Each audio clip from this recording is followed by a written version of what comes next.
God of War Ragnarok does a good job of letting you know how to play, but this is a big adventure with a lot of mechanics, and not everything gets explained fully.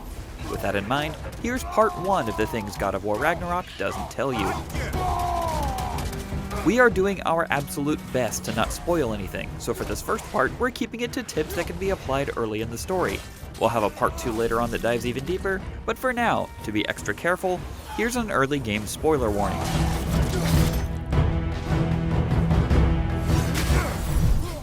Mystic gateways are Ragnarok's way of quickly moving between or within realms, but you don't have to go anywhere to make use of it.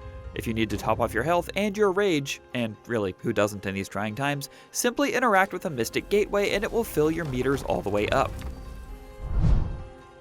Kratos may be a calmer and less impetuous individual than he used to be, but he can still find some merit in breaking random objects around him, as he'll usually be rewarded with 3 hack silver. Go ahead, buddy, let it all out. While some of the smaller enemies in Ragnarok can be the most annoying, you can find a brief bit of catharsis by holding the left trigger and pressing R1 with the Blades of Chaos equipped for an insta-kill. Wretches will have their heads popped like overripe grapes, and you can even fling nightmares back at other enemies like bombs. Cathartic and useful.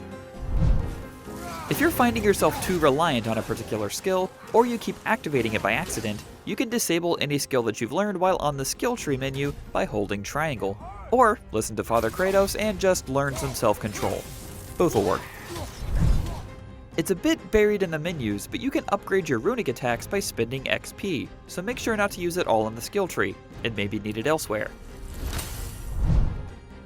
When traveling on the branches of Yggdrasil between realms, it can be easy to just keep walking forward to get to your next gateway, but if you veer off to the edge of the branches, you can get some extra voice lines from Mimir or Atreus. You do remember we don't have the Unity Stone to let us jump off, right? Make sure you check the Labors tab of the Goals section of your menu. You'll find a ton of things you can get extra XP for, like killing a certain type of enemy, freezing bad guys, or finding collectibles across the different realms. Atreus's skill tree will grow over the course of your adventure, so if you don't feel like spending any XP on his initial skills, hold on to it for later.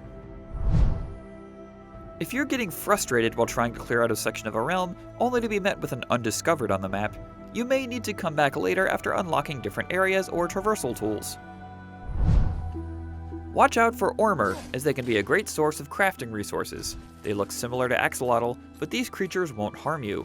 They'll sit on the surface making a repetitive cry, and when they catch sight of you, they'll burrow underground.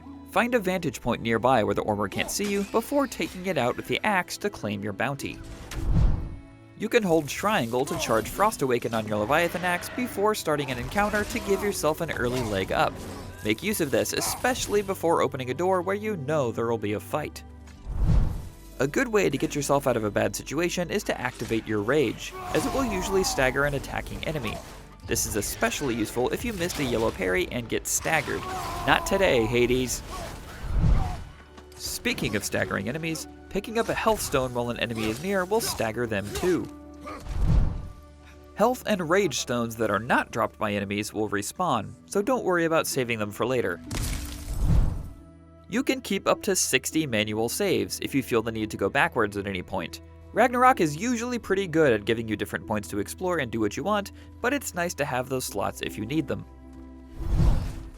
If you're having trouble with mini-boss fights, you can turn on an option to add checkpoints to those fights in the accessibility menu. Scroll down to the combat section and you'll see it last on the list. Note that you can't turn this on for certain difficulties. Enemies' health bar colors aren't only for flavor, they actually tell you the enemy's level relative to your own. Green means they're a lower level, yellow means they're the same level, orange means they're 1 level above you, purple means 2 levels above you, and red is the horrible and feared 3 levels above you. Just run away at that point, seriously. What are you trying to prove? Odin's ravens can be difficult to hit with your axe, but you'll receive a method later in your journey that makes them a little bit easier to strike, so don't feel the need to spend too long with one if it's getting frustrating. Performing different skills a certain amount of times can actually unlock further upgrades for that skill later on in the story, so make sure to vary your skill use starting early on. You can also power level these skills by using them in the sparring section in Niflheim. Even though you won't get any XP or resources, you can still use this area to get stronger. While it's good to experiment with a few different sets of armor as you progress, don't worry about trying to upgrade each piece at once. If you really want to try out other gear later that you neglected early, you'll eventually be able to buy certain resources directly from Brock and Sindri as you progress the story. There you have it, 21 things God of War Ragnarok doesn't tell you early on. Stay tuned for part 2, where we'll dive deeper into the mid and end game. And for now, make sure to check out our review of God of War Ragnarok. For everything else gaming, you're already in the right place. IGN.